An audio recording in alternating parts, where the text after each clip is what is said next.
I have to wonder, did anyone expect a different outcome? That maybe Homelander would prove me wrong, that he would actually choose to rise above those who made him who he is.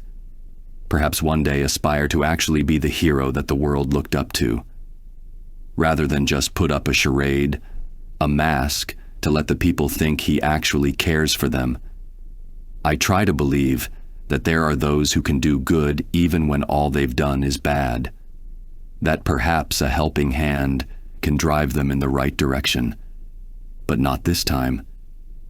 I could no longer prolong this, so I had to act.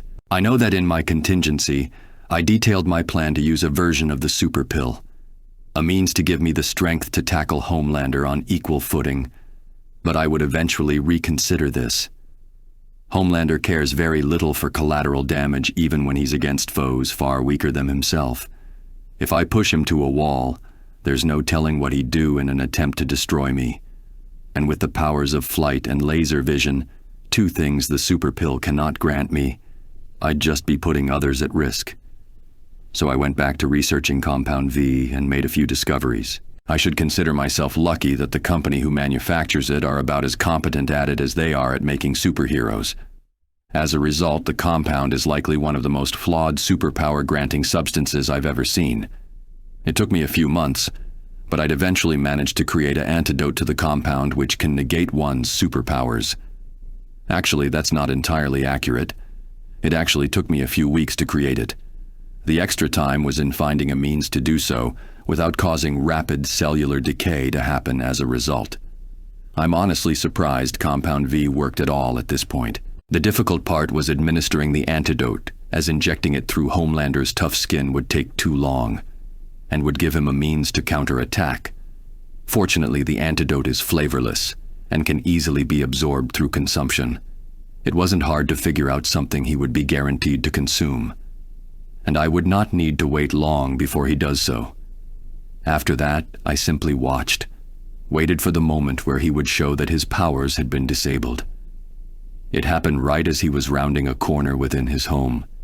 His elbow would make contact with the side of a counter, and he would grab at it in pain. It was an unfamiliar sensation to him, leaving him confused, unable to process what had just happened. It was in that moment when I made my move. I entered his home, but it wasn't Batman who he saw, as I borrowed someone else's costume for this confrontation. That which belonged to Black Noir, someone who had once been an ally on the same team, and someone who had his life taken from him by Homelander as well. Much to the man who once wore the mask, I said nothing, looking at him as he yelled, expletives I cannot repeat in this video, though I'll admit some were very creative.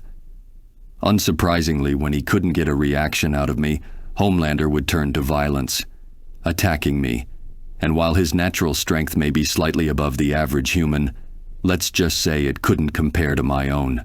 The fight was short. Homelander, having never had to use his normal strength and stamina, was quick to tire. He couldn't do anything to stop me. But I was still left with the decision of what would be the right punishment. With his powers disabled, he'd either be abandoned by the organization who made him, or perhaps taken back and experimented on to find a means to bring his powers back. Though that would be a fruitless endeavor, as my antidote has a secondary effect, making whoever it is administered to completely immune to Compound V. But that's beside the point. Homelander made many enemies in his time on this world, many who likely act on their hatred on him now that he's powerless. He'd hurt so many, taken so many lives. Many would consider it the right thing to leave him to reap what he had sowed, but I just couldn't.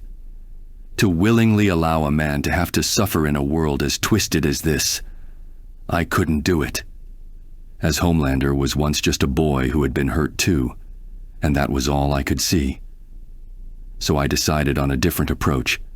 I searched through the multiverse, looking through countless Earths until I found the one I was looking for. It was an Earth which had suffered through an apocalypse, one which, while devastating, could be bounced back from. The people there were scattered, their hope dwindling, and their chance to turn it all around slowly slipping away. They needed a leader, and I gave them one. In the meantime, I've prepared for my next step back in the other Earth. Without Homelander there, they've tried to fill the void, though to little effect. Compound V is a plague on this planet, and I am ready to deal with it once and for all. Water supplies, foods, air particles. I've prepared a means to spread the antidote through any and every method possible to ensure that it reaches as many people as possible.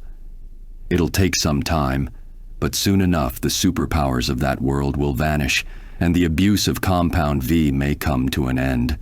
Maybe then this world can finally see the error of its ways, though it may be too far gone for it at this point.